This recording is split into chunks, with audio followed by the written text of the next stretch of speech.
yang Hello. Ajolo undu juma otiga wenye matin tarak lo wan o mo be chiandek acha hoke jolo panelist matie watie kin makan ajolo Lady Grace matiga hosting one really Apoyo viewers when apoyo. Ajolo Reverend Dr. Alfred Banya my em koni ubalo bodu ajole kida ajolo Paul Kilama Apoyo. ajolo Omega Caesar Public Apoyo. one thing we made the killer under the Caesar child to get door European thing what can made the killer from Lutela check manyen what because you I teach new lane it's actually donc the bien mukal wa be ki win pen manon wa take the chong pen men probable pol and wa me di ki gwen ki lo ke wa it's chat chi america lu pen ma wa be ki gwen ne pen chiel ma wa be gwen ne an penyo ni wa ki low commission low commission and a dul magem giti gitko garo ni roksha me winyo lo padano ko padano gum check manyo ke karo dare gen kwero nen matut ka kwero magwak check de ye daro gitwero winyo tam padano ka kwero kido check na mir ke yob ke ko ba ti kum ngom Romme customer land ti pin to dwan ma no mir ke bed on time ni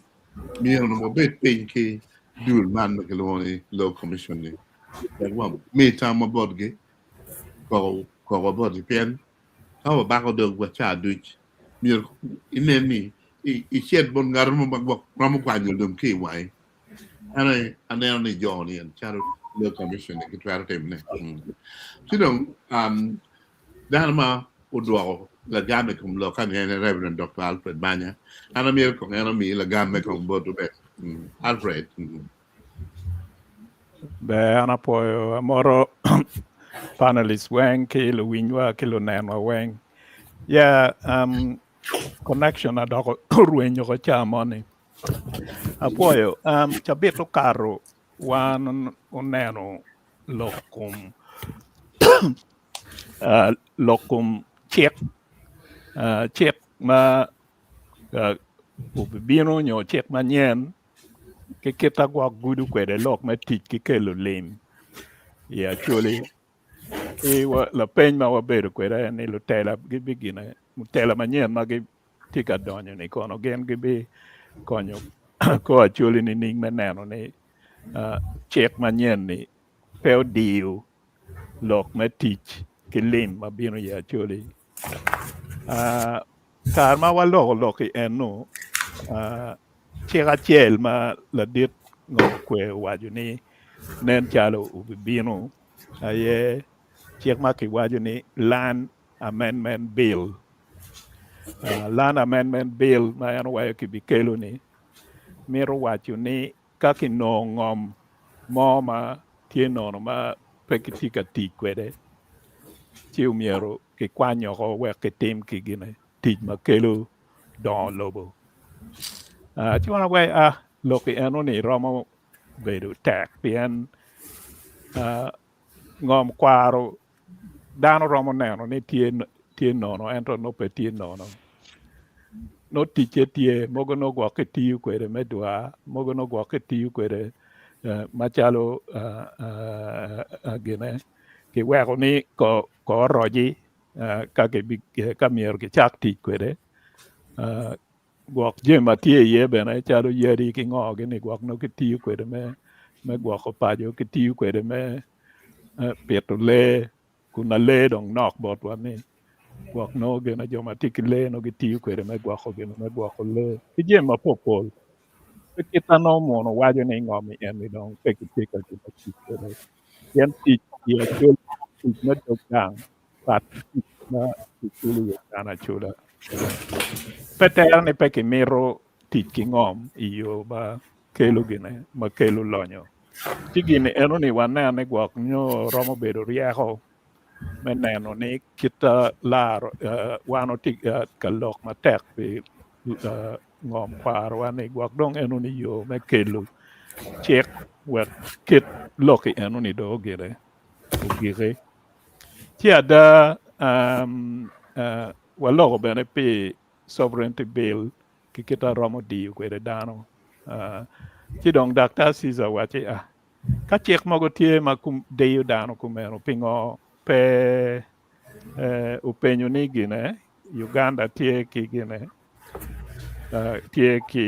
commission gine ki law commission kita British pol chik wa upor pa British tie ki gine ki law commission matimu neno lok madoke kum chik madiyo dano ki kita ki romo loko kwede ci ada aladip ngomo kwebe wachi yes Uganda law reform commission tie ento tiji mere me mi utame ken pegi romo gine pegi romo loko chik ci anbe agamo lok pa aladip pa Dr. Caesar ni gin madong weko wangwinyo wiwa ye ni kaini neno ni Uganda and law commission ma Uganda ni ada romo chung matek ki kum chek mano ngat mukelu chek ki eno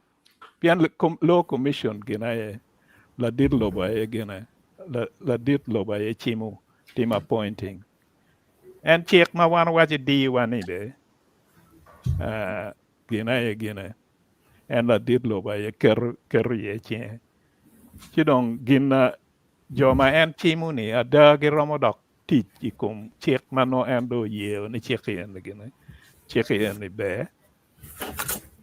tie chek man ni the Uganda Law Reform Commission Act ma waju ni president ay chimu won kom ki commissioners weng attorney general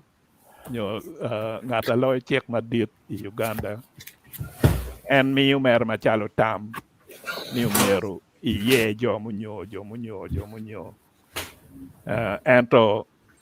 ya gikine la dirlo ba eno chimi ki chek pol chek bene mano ukati beno chek ma la dirlo ka kana yo kerye chie but chek en ni beno ot keto chek ma polle jo ma chwako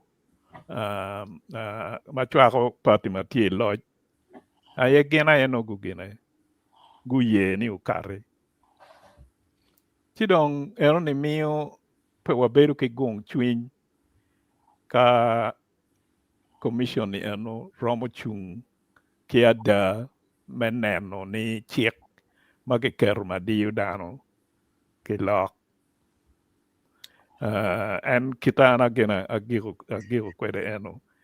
ento wajo ni gwak nyo ka kineno dir mo me loko me keto chek i district i level me district i level ma doctung botwa me tit ki gwak nyo kama ki romo keto ye bylaw la dir ngomo kwe waju kar chani gi kero gina gi loko matek ko weko lok me mat ki kero ye bylaw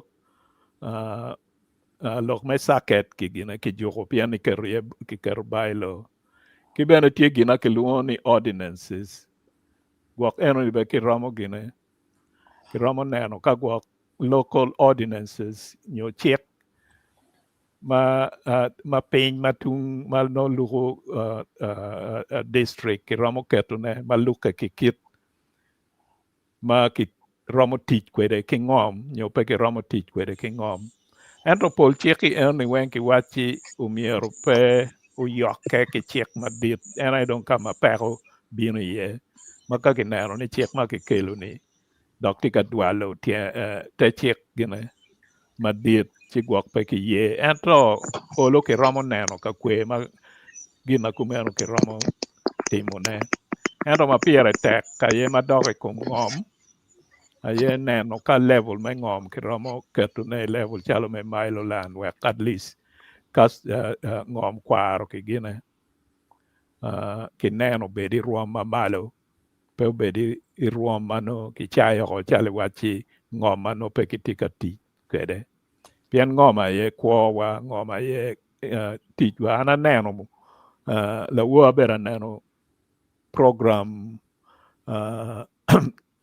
ma ki luoni gine One Luo TV kita Lutela moko ma ki yero gitika bino kama leng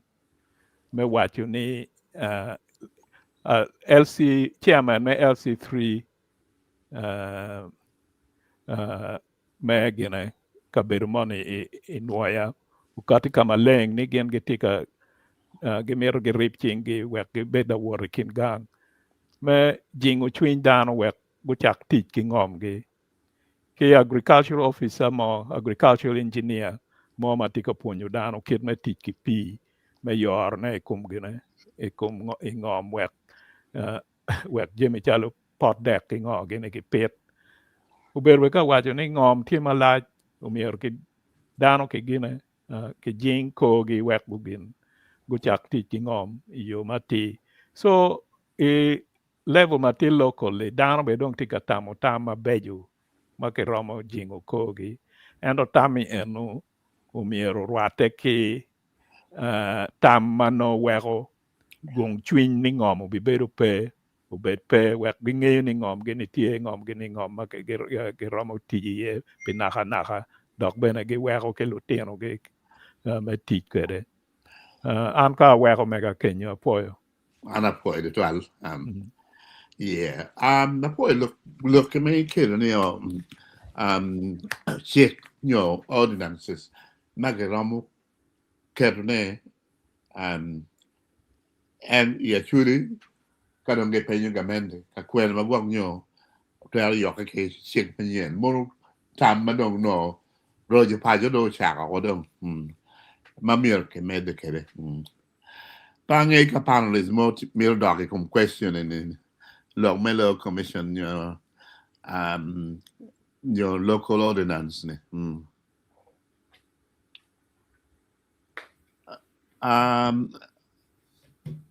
okay Rodobino Ano, Ruorobino, yeah. Now, Ruorobino and Birka dropping off the pangayo how much when you are maybe I got a question and then the donjo boy Bino okay Amir Bilnum but Paul you don't necessarily need to answer this question and okay take the comments ma Doricum look me teach 12 gamane Yeah, and apoyo mina kare. Pati ki lok ma pol mamera loke. Piani sabet mo kara ber pere lar lok ma ber chi pura tika ponya mada tika ki kit machalo loko wor kere sabet lo karri. Kaya ni pi gana lokum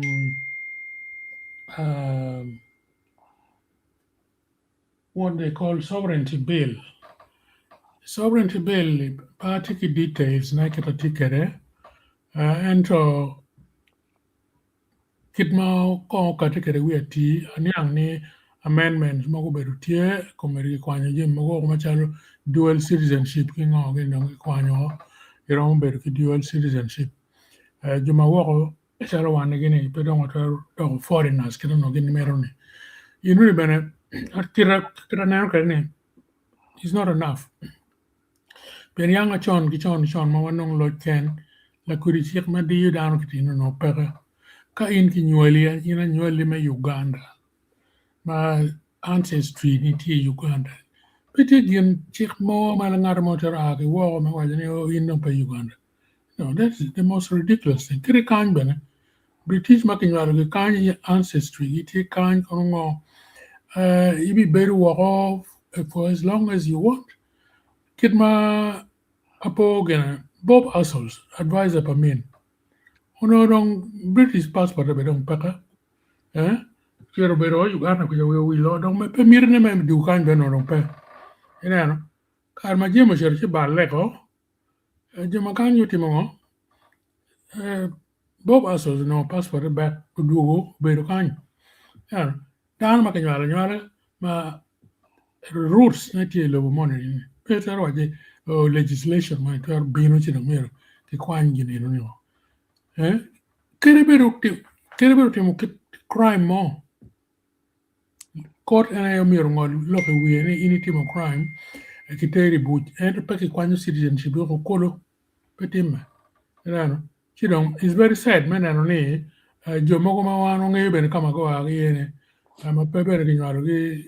ilo Uganda nyo kwaro ki rules ibene peke Uganda ene dong tika deciding ni anga ma mer be Uganda ni anga mer po be Uganda so ta mai lo kum sovereignty bill tikiri no ni meno di ju bill ma di dano do bene pa na tika sovereignty bill mo ni to ke lo kere wealth ya chuli lonyo pa na kere nyo employment teach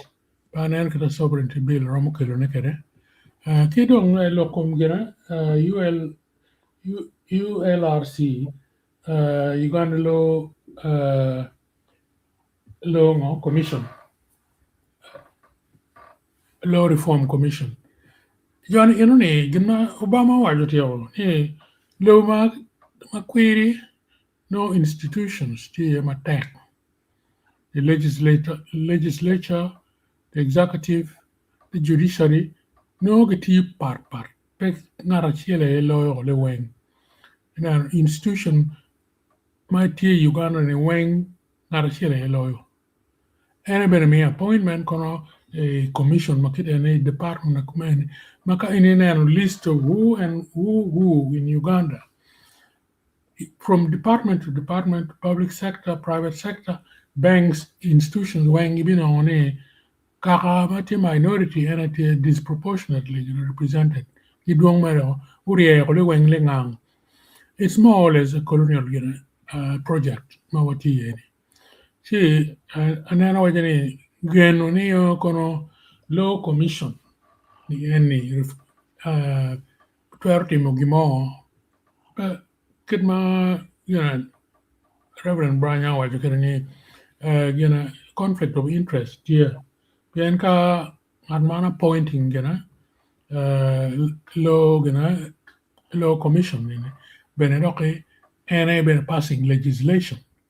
Kano kelo legislation but down my dog miro undoing legislation money at the local level. Go be timber. So kita anan kane what you going round and round in circle shallow walk my mirrors. I'm scratching Ibe, where you know, Ibe Perong Mark came away in wing, what big Recomano. And then we make a lock down my kin gang round and Mati and a miro gamente manyen obian ike kawaken and kir representation, parliament ma kumere passing on law on. Representation में parliament है petit proportionate यानी petit parliament में मना आया हुआ चार lodge कैन ma western region take MPs में लोयो Buganda north and east combined ka parliament में dong te rigged wangai ba te ye ma pol ki rigging ka down sharia ka ki degi man ki kwani ka lo ko ma tek to ma kom gamande men ci pone gen pe du kina na ke lo memma mo ma pa ku du all over the country, whether it's Buganda or North or kind of tech, iponi Queenie Gikwalo. So what are we discussing meaningfully? Environment material kumkarni. Yan me work mano merno timani. At local level, me local legislation bylaws in our T, no central government in support. And by law, my enemy team not in conflict with central government. Pe DU. So ana gi omega man check ni gino watika timu nani tira waju kene romi guo kamero scratching ibe pe no where kwe apoyo. Ana poi de twal. Man, this is public. Emilio Gamalore. Yeah, ana poi de twal Dr. K. Jomo Tikanelwa. Yeah, I think look me sovereignty bill o bino gi liete chi bino kwe kenya ma tien look mo ma dati ne dok ne o loko gi mo to 12 pe en mer kire wa chi ne chal gi bolo gi mo me gi wang gi mo go ri ento ngato kilo bill pero o to 12 me kilo ne kin luak para tamani ana mero po me luak ai kito go ne no bill ne gi wang matut o wego yo en Mogotero, bill in the parliament. It actually took in kiro musée Paul Kilawa obi bigi como edo bino waji un po no don't le wiche don't tell ma terra da o we don't get country waji Ugandans don't pay foreigners again. I'm here for a Danama, pedongo giving up. And why culture, Berga, you were giving up, Berisharo, Jomoni Chera Medon again. So there is no giving up. Kagimatie,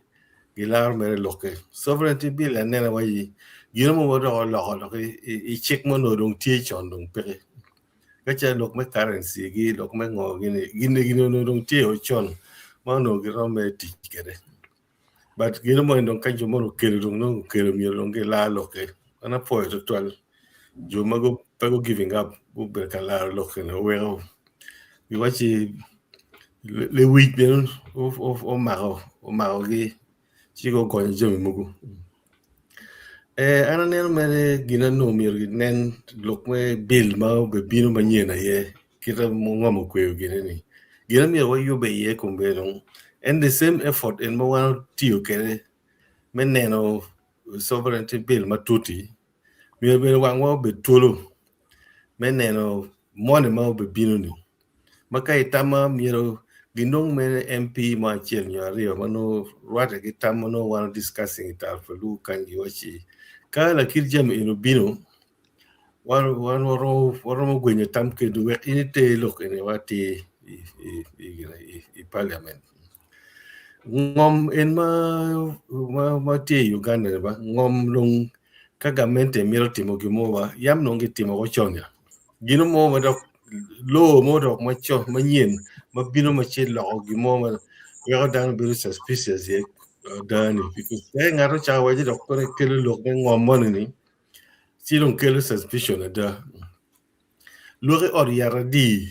mati Uganda kanyma dano mi ngom district o ya ger ngom no kelo lan amendment bill mo bil tie ori kwan gang kwan ma gero Uganda kanyo all over karcha ma independence binuli bano je madano mi ma no gi bil pingin ne ceremony en romo gang kwan gin mo en romo konyo dano el kage wachi dok di kelko ni amendment bill ningo ono ngarmo ni miro kero factor ne kamo ni kan se factor ne kono pangagi ngagi moti wa won ngome we peti shareholder ye bien no miro gi lo chiko I think any gino we kero suspicion i twin down here no ngom moti ni do ngom moti cheke don ti kage miro gangkwan gi chero kakamo ne gi chimo chermo ne gangkwan be ka kan ka gimo tie mamite gi chimo wachi ulok ke dano en gino mo tie mamite ka kan lok en yo ka dong unda pingomu walo bilo wek ngome do bit pangar kene ngom man ma wachi ngom mabiro tul no en wilo en du ngom mir bir ka tich wek every year wek ngini ngom tich en ni ton benong luoni char ko kai latin ma tiri me pero wachi upu mo weng mir bit active o weng cha mo ken ka no mo ma pe ti cheno ti bir no eni tam ma pe konyo ngabo kan ya ngom en ma wa ti yeni o be konyo wa mo mia chel mo eli wa chel dok bo be pina nyim ke ro ne ngoro ma ke ti ro ne to twali anda kuri lok eni ngom bino no gibi kwanyo ko ni gitim ngo gi choro ye dieng ba ku noti baro gana the idea me gina in a tamel ka no ni woti MPs ma ria dek ma giromo wi tamma pat ki ngom ma ti no giromo ber ke gi pinyo ji local legislation mo in ti baro cha pa dan no ngom ka mit development nonge ibuti Uganda mo ken en pe me lo to ne customer land ini chaka lo to ni kai waji ti customer ngom pa jumo eni yung ini waji ngom enong ngom pa minister of lands nyo enong ngom pa parliament. So I think gine reasoning mo go we ati tamne ni jumo pretty serious i dog teach man no gin ti ni gina miel no en mana waji ka no waro no MP mo maromo lo parliament ni the best stage me ngomba me wek ngom kon dano i komeni gi me promoting me lok me litino me no agricultural skills kano schools mo tie ma yamo chon chane gi chwal me litino actually which it soil management gi agricultural gine eni wa kube kedewa even processing skills minority actually ramo kergi pen look any ku wa local bill o ko factory mo ko timo ko ngagi mabe factory manager neve no nye parata gi actually so jami tie mo tie mo no ramo konyo ka bill mo tie mo bino mir bill me encouraging sponsorship me agricultural institute ye we gang kwan igno jing matek ritiel nung gine environmental protection kita mi witi kergi ngom linga gin institution mo charo veterinary medicine yo veterinary skills ni kariti actually mapopol mangi tuju tiang ni in ti skill mano ramo konyo in la tuju tiang mo ti kan ichira tuju tiang pia rio at 5,000 each no ti cente. So I think our MPs magati parliament mi go tem encouraging the kirjem community. Yamano extension workers ti ma kapu money power ti me mabe kira ki pur kere coffee kon kombini dong i district achira nyo even a sub county achira no ngarmo ti ma punyo dano I kit me ti ngom. So amiro me girne me ni ambe sovereignty bill me do karwiliete gino mo ver mo lokado 12 mirme no ti me shutting one juma wo ne ye mo ti wo ne ye out but le wi do chira shimawi so gina be ma rongo ti wona employment in Uganda let us look out for like we reform one ma ti wa ne but we actually suggest a different approach to teach actually NIMM skills but it actually kira mi to teach the kira mi pu kede environmental protection ge jamu ini and then processing industries mo no ma ramu gene pingo la ti actually mo po kita no mi ramu to kede mu yeme ma ramu packing gite supermarket kadi Uganda kadi East Africa gi lo mo ken dijo kira ke packing kede nyim kira ke timo kede ngoni endo kur ni land amendment bill kuno skills but it ma mi oti ingome uni pere si po be konyo tina choli kulo so leganati both members of parliament manyen ni kainen gimo biro malok lokum lana marma bill miro uket kum kacel chala po actually parliamentary group nyungat ma chel marma winyo lok padano you why many resources ma mite me kwanya actually ene me wakiti actually ma pol opunkin me tiki ngoma ye pedok ni kwanya ownership me ngoma ye kadong gitimo ngoni ene nong yo mabo me kwanya ngom gibotano ana po total be Ana po di fan. Okay, amiro bino borwot Fred ngam kwe tie winyo wa Fred Fred pe tie winyo wa Hello, don Yeah. ana poyo twal. Tien watika mete kidogo kori ma uno wana weho. Abera winyo lok maduong ma members obero kakate kere. Pole megeti concern.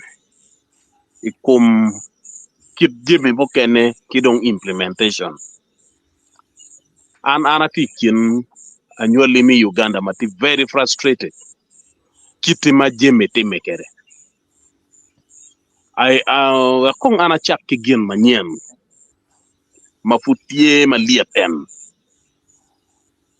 Ena ye kare magi katiki sovereignty bill dano loko wano chero was making press conference or choice statement kichwali parliament machalo CSOs watama ne konyo ana mero wajene ni po konyo tiane chani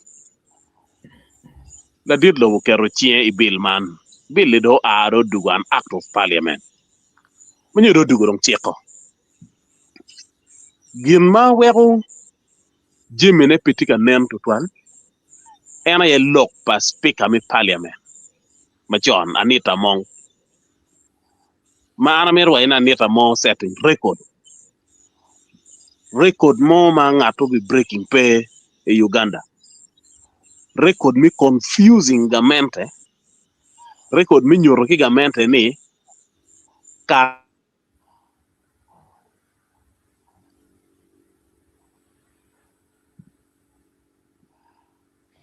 Fred I'm dropping out of the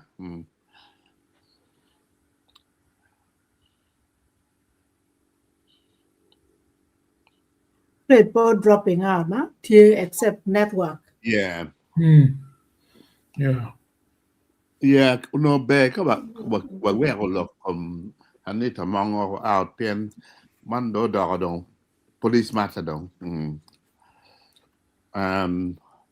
Ka gene Ika do. Ahmed we tia dugu. okay mede Mero med Ika we do. Because lock man lock. lokum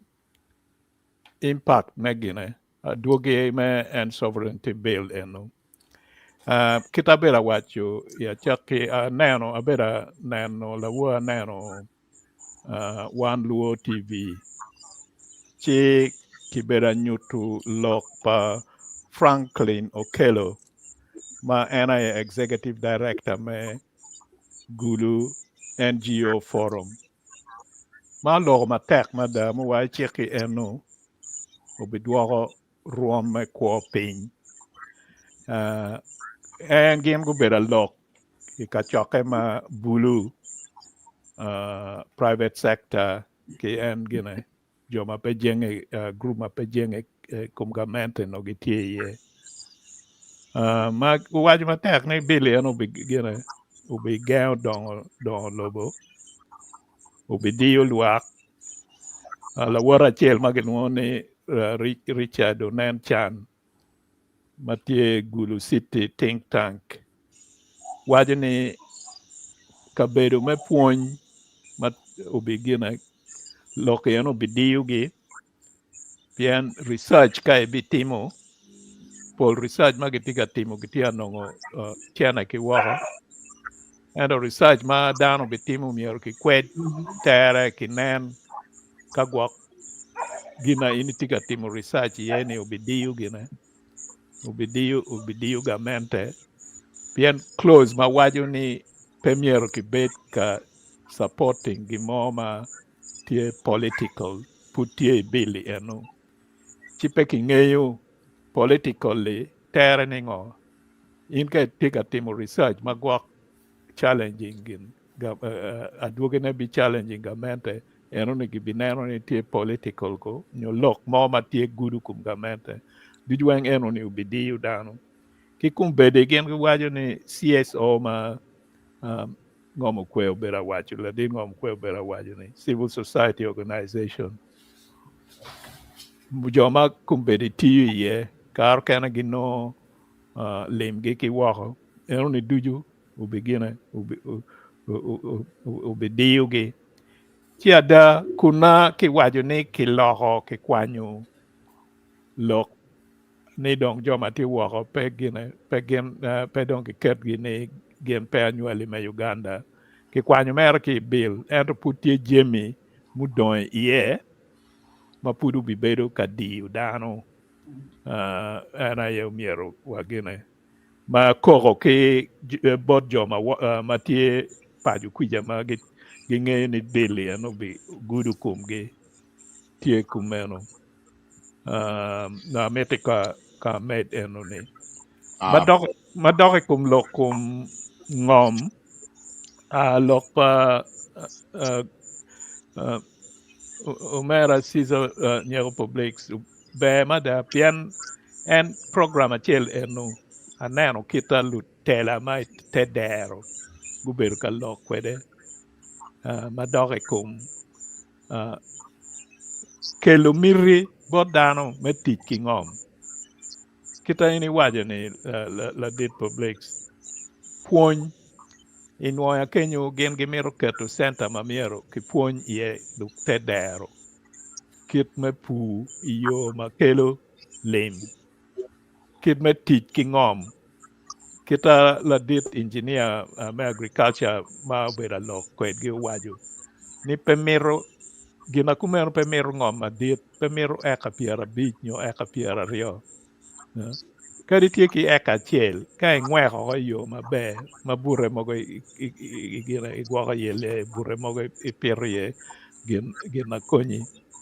kelo gina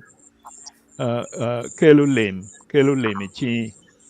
ada dano tika yele ento kiti wajo ni Lutela mamalo e dong miero gu gina gu jing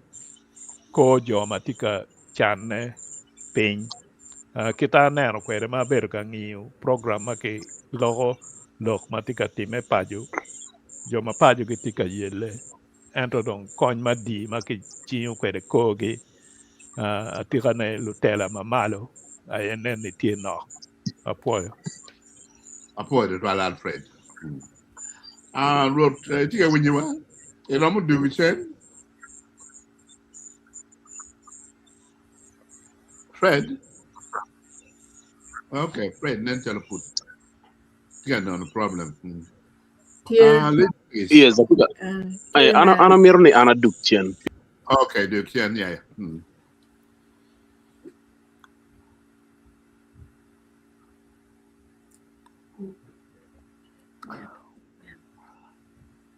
Fred?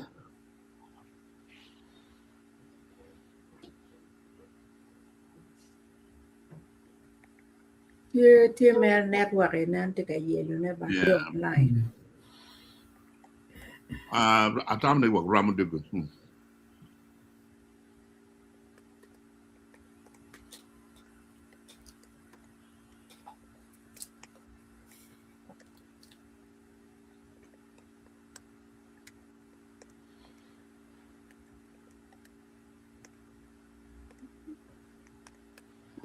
Por no dong na. Okay, let's get some more. Okay, don't come. Okay. Apoyo viewers ke gana panelists mago telo yung telo ke tama papare.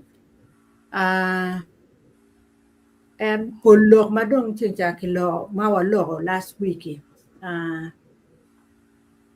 Nero ni lokapia tek en keto puo tio tem tutwale na lok me ngom kwaro. kita neno umber da panis mo kaya kita waje nene miero no Lutela ma don komberi pian don komberi ke ker do dan ngo timo swere ngel o MPs manyal ene gi miero ke dan mo machal gwak en gena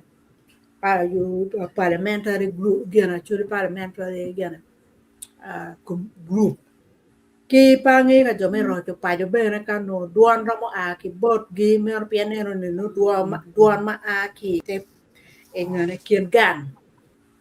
obin wek ke nen ni ngom lo ke ngom ke ta ke wai ni premier da ke chere ye obin ngom mier dar ti ke kagaman ka chele chen gi ti ki ngom gi mier ki mi ki wek gen uti ke de kita gen lu diru kaga gi ti ngom ke ti ka ma cha ko ngom ene ye gwa ke wache ni pe ki cha ngom wanga ngo lu diru kaga ki lu diru kaga bene ti ye ento ki wek dan uti ki ngom ki pun dan ki chok twin dan ki nyut ki dan ki met kero ki dan ka kit chen en ma ni gen ga me ki mi en ka mo ni ku ber ka mi ko PDM ma ki mi me pu ki wek dan fu ke ki pun ki dan me pu ene ki di ma ngo konyo dan mi pun yo dan pu miero be do ni ngom ketam no ke twere do kara man yo area man gu bien ki ngoma di ma ki ti area ngoma ti peki ki biara miero ki bet ki gena mama nyone kai noya ngom eni ngom yo do kara mon weni enu let wa eni ngoma kuman ke bin ke pe gem to ma bin ma gi nero mere anena git kai ngol kar ga mo ngom eni pe ti yu ke enu ne ge na mier ki nene po ti me lo ke eni mier ki duok bot kara nyu do kara moni ka chele kene go wa ngom gi ti ni yen ko bebe do do gena do be right giti ka mi to timo eno ka ta geno wa ka joma kar ke lwenye dan mo ke mo cheru be ka amoni pa pe be do ka gi ma do do ko ngom gi enero ene be ne pero ma ga me de yo ke dan a wa ka lero biro nyo ko wa patero do piendo be ke ne do ni me ne ene ne ngom gi ti ene do be ni enero en kama ji mu ken ma right me mu ti me en so an lo ma ro mo lo ne to twal pere wat ko mega en ana Ana poi di twal. Christian. Poi ba. Foi tuan. Tuan moto botu wen moti on panabis matin. Beda kita mati kapunywa. Angge apa bilang matuang politik ni amba ti punya cara kita la dit pol wani ende fliti punya amba ti punya dah hati punya. Tigi mama tuang pere. Mera chwaro tama chalo la mego grace flu waje tira lo chapo ngom mi daru bu bore chiek no mier betie kadi man ma chuli ko kero together te kwa pa chuli ni kadi ngar man mier chapo ngom mier don kom joma signing mi chapo ngom dan ko bedum kadi jayong ma padi pa ma aki kamone wero kit oni wero ki nge nga ma ti wi ngom I area money nga ma mier ngom ma ti area money ngom mek lam money wero pe ni ka ki kero kuma geo kaka ma padi magiti ka wi ngom kinying lu ti na chuli ta ti magiti wi ngom kinying gi on ngar money ti ki wi ngom kinying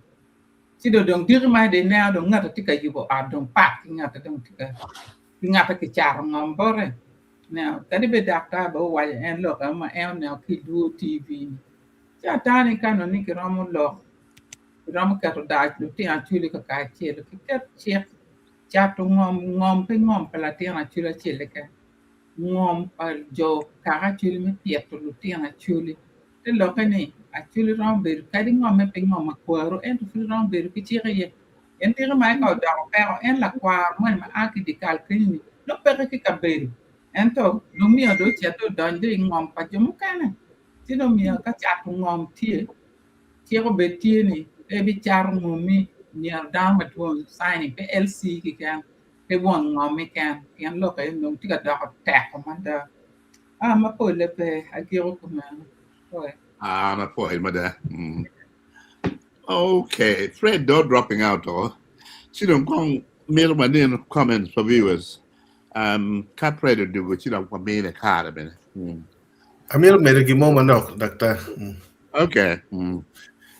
Ana neno ikar mon man lokang mo chake to mo dine to toila bela chalo statement money both legal experts matigang kuja. Pero gine ma no gibot gine intellectual aboriginals people mugo magiti a claim lokang ngomgi. Actually the text both to gi both jomuken magiti legal firm ni ka inen development money tia binu actually mano we kele chalo investment mano konyo actually mano either actually tiki share ye ingomman mano giti tikere. There are clauses mugo magaro mo kerne com agreement money enuni. And I will find the clause in Magamacho ile mono charge sharing get down very widely the WhatsApp group mapapa. You see kangar mono bino wachi investment money team mite. Gi winye gi jo money ni. She concludes enuma magi choyo ni. Gi choyo mera tini ngom ini wangi ni ngom kwaro. Ki pijoma ko pijoma dongi yoge ki le kwa ma bibina yim wan what you can ken that short sentence will be ti ingom mo ken magar mo bini ti investment ye actually ma kadi gang kwan kadi secondary school no private gine school mano ngar mo miro kerne kum gine in that clause needs to be tere gimo ken matime ingom kwara actually ka ngom mer mangat mo wila ti say town kono kwene gine miro pat but ngom kwara ni jomo ni miro bin investment ye kono ngage mano go winyi gi jomo ni this close ni one company money in wangi ni ngom kwara pe jomo ko jomo dongi yoge gi pin kwara ma bin yim no te part of the close bag signing or we where can mo amia no claiming in the back would be possible. My suggestion ma belka mi na karcha ni cha murung gi bidio para gi dawa kwal wanga gi ti ngomu but no close money in ti no u kedo very clearly ni un joni gi ti ki ngom ge ken ana wacha ka med mere ni ge ken Ana po edital, yeah. Okay. Lady Grace, get comments for viewers, one then. Comment tia chele ker mere ma mot no comment tia chele ker ma mot men ni hai YouTube. Okay. Okay.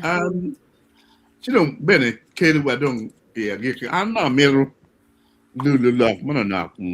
I'm in love with my pole, but don't pair on going through it.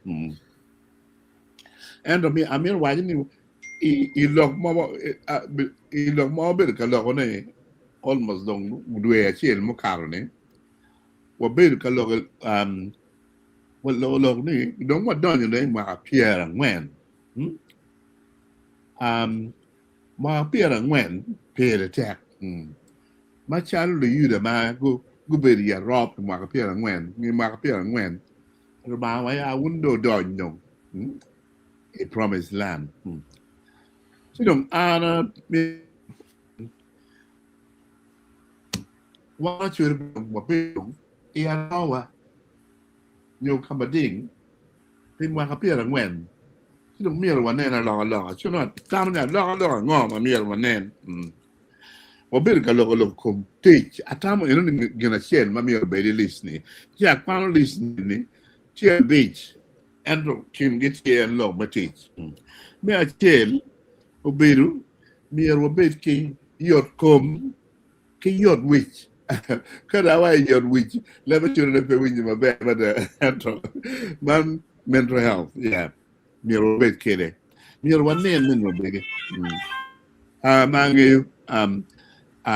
wakir dong tamin rojo pajo kita mier kidira kede kidung merione amir noe kudur kiko parlament wa betu chwe man ti ko ni no ti ra bu chwe nyom no ti ra ni la chwe ni ba ala amir be kenyu ni dano to ti ra chwe gemar ge nyome dare nyom gu bedo mar chungni great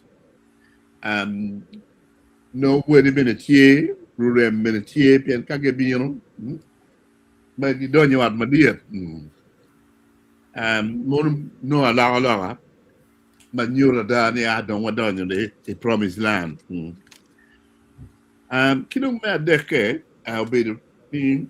mir waneno deiwa kanu miel ma wog nyo wadeno kay miel no deity ye kidong amir boy kum a line from Gina song of Lawino mielu ka wake ka bayana ni we otama kitora babana yotoro do sango beauty mano tieben ma ram wake kede mur jema mero de chen kidong ange bene ikin gin mano wak nyo wanero ni be ene tuvo yang wala chulu wa yuek mada pituko tiru pituko ngwej jema kumba wa mero de chen kadong bino enoni mero bo bet king reasonable standard of living ento we are betie ene log makombe bo be log no picture be na be real teach mero betie how standard of living mero mede kida big amir mel macharo backload daga ta chwe ni actually before we come la chwe then a pair more building kidi o maraj mede don't know we no come la chwe so ber maraj mede ber kini ye pair attack lauter mit da where I be looking ike leti utiti anything man work no dok lo oben lo kubune oben captain and do you aiming at one direction ni miro wa do ma pera ngwen miro banena la chat tam ni chaka ke area ni no ni ka gok nyu down tie miro me mo ken o trere me ne bene Christine. Moderator. And then Yeah. I belong my knock here, make Uncle Paul. Look now, my aunt now take a piano cancer, my in the law, 40 years, Ironi. Look, my 40 years are and one actually be what ye, it can baby. No, my one what eating on my bed. When you know my one what thing on my right, move over romantic a long we were the 40 years, my appear and when Mutime Egypt, Israel by Israel. Because Gian Lutela Israelites, Sarah on your Israelite clever children, Gian go chow war job money. Chill like we do watching me, Pian won't fruity war job and poor when you locker. I'll be there with promised land. And to madong titer get promised land. On you and we can you work John Madame Mago Aki Israel. Good talk. Matiana Makinualogi, Makicha Piatogi, Kicha Funugi, Funmati, any good donyo is the promised land. Tell look anyone at you, Liban, our law, mere one game, my one or two on my right, working and Kiyuko.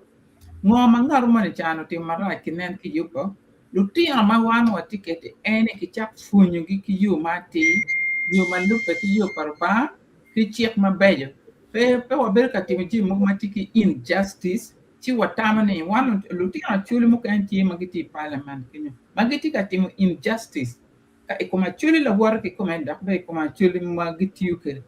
ci ka o tika timo gena kumano promise land beru bo ka na po bo biam wanga wan wen wa la ka ci da no ni ya ka met kong ni manak ka kan dar lo pa season ni ya ta kan twar season ya jogi ni kama lengwa ken twal kit twal ne ulu konyo dan enen ala chaka ki kenyo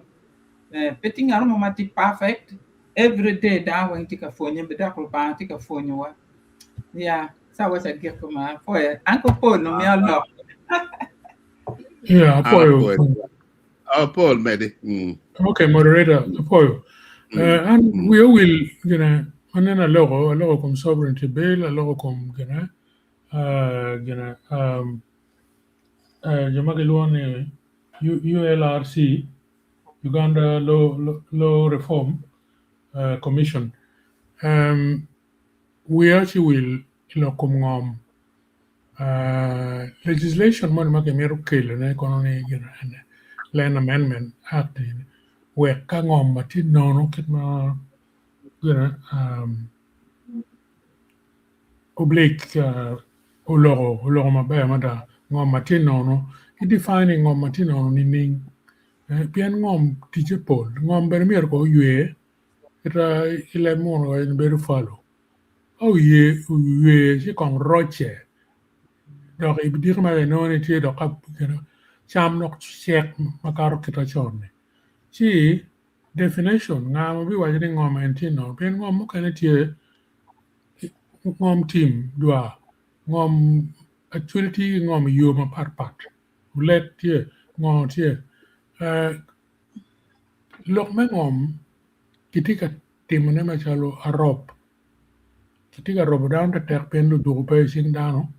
ne si ma ngom pa jomo kana maya ta tere ngom eni kitika kelone piani customary gonna low machon ma we no kada lo ken uno mi tuero me ngom ising land commission me actually land commission ti achiel commission achiel pe in romo no ngom pe I work to board land commission do ben pe romo no ngom ma mi title matwal pe bi no ngom kidin ngom no ma release kage ini bino ma chalo investor nyuru kit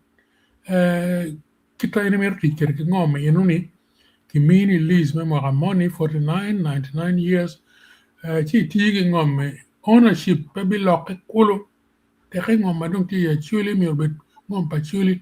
pe tor wil ngom ine do mi gi matwal ene mi lu gena lu memo manyen no mer kero ni mi gu ngeni lo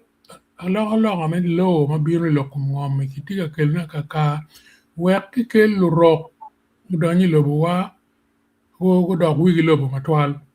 so premier ki ye kira alo mo land law ma yu Buganda yang part wa chono Milo land gini part premier ki po constitution ma 62 po ko yemi no le weng karamanti ki land law gi the feudal system parts of Uganda chalo Buganda Ankole ki Bunyoro kingdoms in the kingdoms itiki legislation regulating kit ngomgi one maunoti in unitary relationship with Gamente which are actually Lango, West Nile, Bukedi and so on what tiki land system of machon based on customary land the premier ki loke akajo money mangom gi peke it is not our fault you like la chwechi go bimi ni ngom mo kan no endo pengar no to ki ngom ma chwe ni ngom ti no bir ga gene akero lu rock obediere me charo tricking down but down char ngom yo bo lu rock ne ka ki charo bi ga matwal pen du ni mo pe me ga ne te so ana wa ko men ni Lutela manyen ma ti ga bir ni unen lok me ngom pe ki bol gi unfortunately, legislation more can Johnny Miro will pass. Piane kita in the western region, the MPs more from low provinces are deck more can only wang. So Jimena when Jimagaloni democracy me Uganda ni te lem tila ngolo pe democracy mati apoyo. Ana poor fel. Yeah, I look my bad and I'm here mare pro ni ngom kedi bet tuolo and no teacher money ana po yang ana kwana ye tede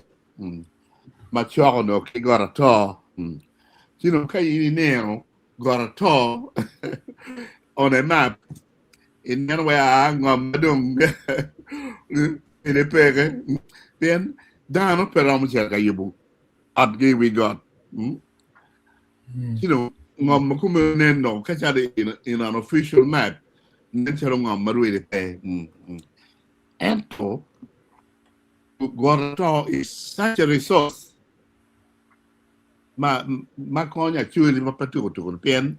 pi ma mol ki Gorto bin pi man bin ma me yet ma no leader da ma an mera amia mera ma charu tam ki chala ami wo mi charu tam bod yo mati on water resources awe ujon ye chuli ba poko pi Chiru chale gorato o neno kita pi mol kede. All you do is you have to pipe it. Just pipe it. It's already clean, you know. That's the resource. Ma wana chude mir pun mati yuki resources ma chal kumeno. Pedako ke bir boni o ke yuti tuolo ngaru kan dog bin na makone. Atamo dong benek man kere wa ye. Pangi kangar viewers comment mudak here. Lady Grace, viewers comment up here. Omede. Okay. Christian kwani oba. Tika watine kani keyboard okema. Keyboard okema message keyboard okema. Customary land must be protected. MPs should not be divided on this issue if they have the best interest of Acholi at heart. One of four, the 12 Mr. Kenya. One time a bear, madam, me and give my one of kill you bakumane. Where what reap what be tam MP where kama good come where me again go to ye kachel, my poet one. Okay. Do tomorrow. Comments, any panelists, take comments, my work new. Give me a minute, that's final one. An mara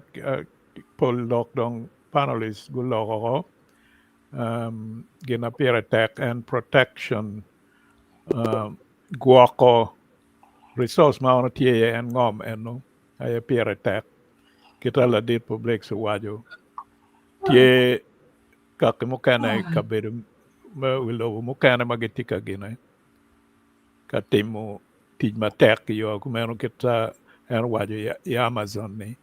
pol karana beda mi en chala nyut gina mier watimu mier ludiro Lutela ma tie tedera tigana mier kiti kwedgi Lutela be men magiti ot keto chek wange ni dong pol gu beda le ento mier kinen ma romo tich kilwak ke jinko ge wa kiti kilwak mier ket yo mo me documenting choyo pin log me ngom wa ka gwako na tie no watie ki gine ki chaden manyuru I choj kita no jemi tie kwede eni weng gina miero ki chak timune ange ni Lutela mukana tie magi chwin gi tie me tich ki lwak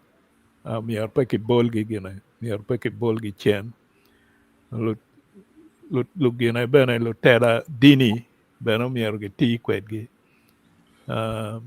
kita ini wajo la this season ni lok me dini mier pe ki weke so lok me dini pe lega ke kento lok me dini bene lwenyi kum jemi mano diu luak kita ladit public suwaju kere ni pemiero ke giving up pemiero ke ilching malo madok kom jingu kolu pu lok ma cooperatives umiero ke nan kita chek mogo tie ma diu dano diu lu chat madon weko ka gubino gi buro lu pu umiero ke gina kinan yo ma jweko eno ne wek wel no tie ma cooperatives gina romo keto weko peke buro lupu ma teno ana weko mega kenyu tie jemi ma ke romo timo ne ento pol jem ne en weng mier no ki tiki joma tie piny i kin gang atika ne en Lutela ma kin gang Lutela dini ki group moko ma pe jenge kum gamente apoy Apoy det väl. Okej. Man be don't care way I get me you team. Apoy panelists do you? What way you Fred ngam kwe we dong en po tie ko lo mano en Miriam ne. Adwa dong you chen bot Lady Grace my en tie host we dong uloro. Apoy Darwin, apoy panelist, apoy moderator, apoy gana doro, gana matien, log matien. Jo magubedo ka neno ne nyo magube neno le chen po chiken anu walego winyo mabe wanem wunu chapia tabirne jo kamano oya